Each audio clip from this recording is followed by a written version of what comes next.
Are you an exercise coach or on your own wellness journey? You're in the right place. 7 Movements presents. Welcome to the Ask Sinner Show with your hosts, Dan Tatton and John Sinclair.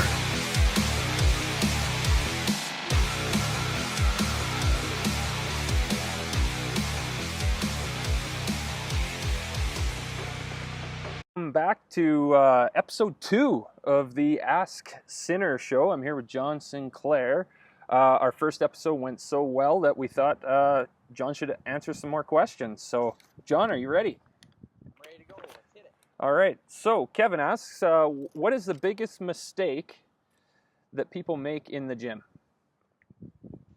I would say the biggest one is that without having to go on particular exercise or anything like that, the biggest mistake I find people having is that they really don't choose an exercise that they enjoy.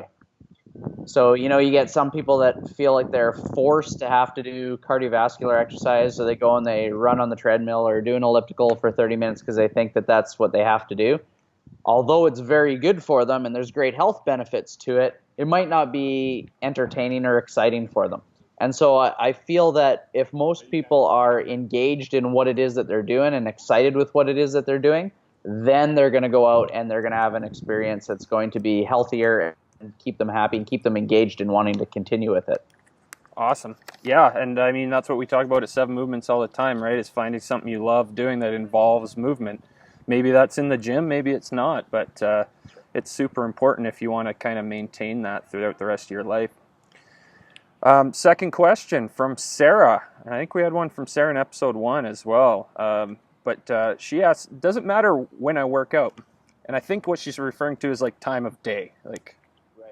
Should I work out in the morning, evenings, afternoon? Does it matter? Right. Obviously, convenience is going to be the most important thing for you. So as long as you can find a time where you can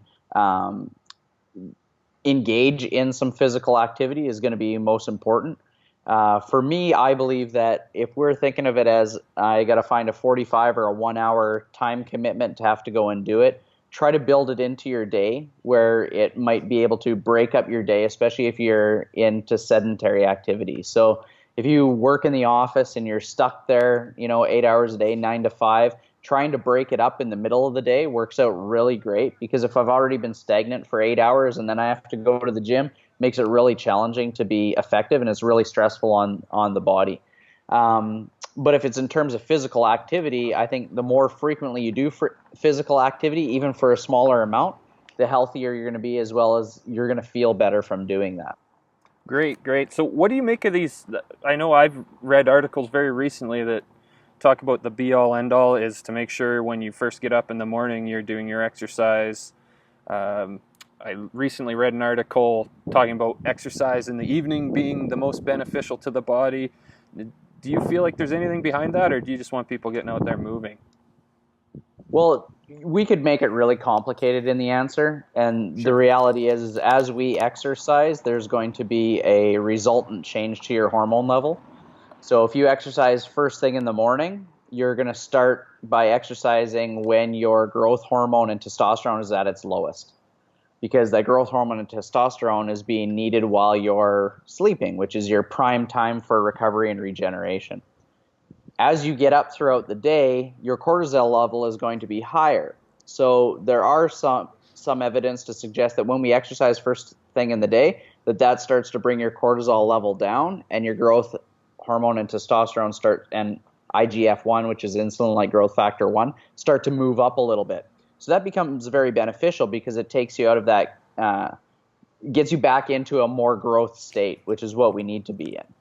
However, throughout the day, that can be challenging because now you got to deal with your energy dropping right after that, because everything's going to move in cycles and waves, just like your circadian rhythm or your day and night cycle. Your hormones move with that. So different types of exercise are going to stimulate different hormone responses. Different types of movements are going to stimulate a different hormone response, and of course duration and intensity. So we have to be cognizant of all that. The simplest answer is the more frequently you exercise throughout the day, the more balanced you're going to be. Right. Great answer. This one's coming from Joe. And his question is, why is variability so important with exercise? He says he was speaking with his trainer, and he's a kind of, it sounds like he's a very regimented kind of guy. So he likes to just do the same thing every day, but his trainer's telling him, no, you got to mix it up. So why is variability so important? In one sentence, variability is the key to health. So how the body adapts, how biology adapts, is through variability. And so we would say, well, if I want to get better at a specific task, I should do specific activities related to that task in order to get better at it. 100% that's true. When we're talking about health, we want to be as variable as we can. So that means I need to move in different directions. I have to move at different intensities. I have to move at different speeds. I need to move with weights. I need to move without weights. And I need to do that so that the body has the perfect opportunity to adapt. Now, your heart, as an example, we have something that's called heart rate variability. And heart rate variability is your heart's response to many different types of stressors. And so one of the things that we realize is that when we take on more stress, your heart is less variable in its beats. So when you see the old machines like this on the movies, or if you've ever had an ECG done, you would see that with these beats, if they are more predictive, that's actually a closer sign that you've got too much stress going on, and you could be at risk for a heart attack. So the goal is actually to have more variability in that heart rate, and that usually is an indicator of health.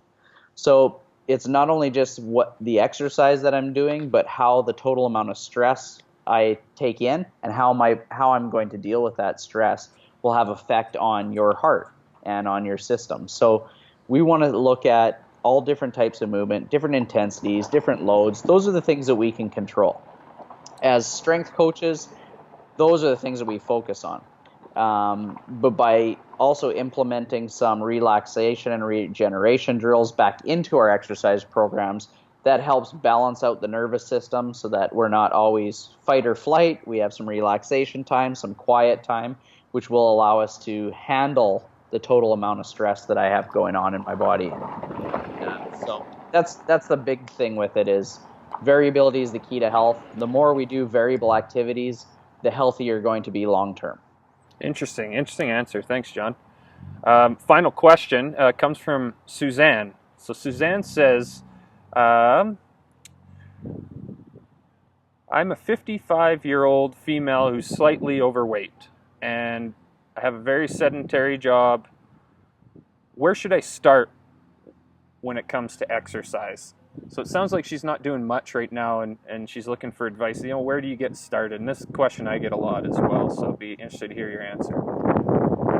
I find that a lot of folks are in this predicament of, I think most of it's because their perception, their mindset is that I have to get to the gym, right? So if in order to lose weight, I got to get to the gym, and I have to do fairly intense activity, but that's scary because I don't know if my body can handle it, and likely it can't.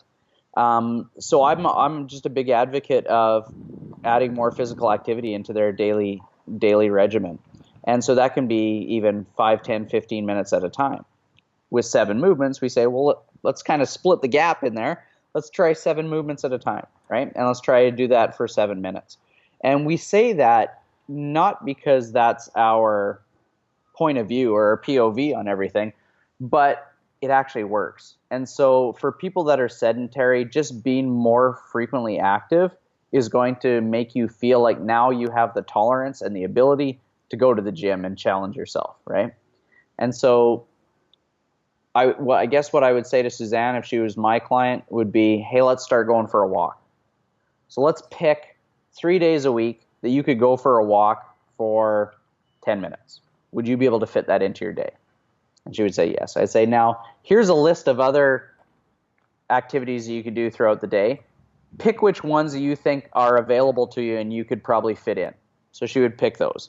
And then I would ask her, okay, could you schedule those on a Tuesday and Thursday? What days of the week and what activities could you schedule in, and tell me what times you could do those in? Because now I'm getting them to take a little bit of ownership of the scheduling of it. And then now they're starting to spread their physical activity out. So when they look at it over the long term, they're looking, okay, from Monday to Friday, I'm working 9 to 5. I'm pretty sedentary. But look, I've just scheduled, 15 or 20 minutes every 2 days to do something a little physically active.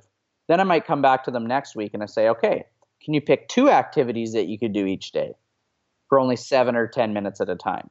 And then where would you put those in? And you know what? To be variable, why don't you go ahead and pick a couple different ones on that sheet, right? So I pick a list of all these different physical activity, things that they enjoy, right, first and foremost. And then what ones do you think you could fit into your daily schedule?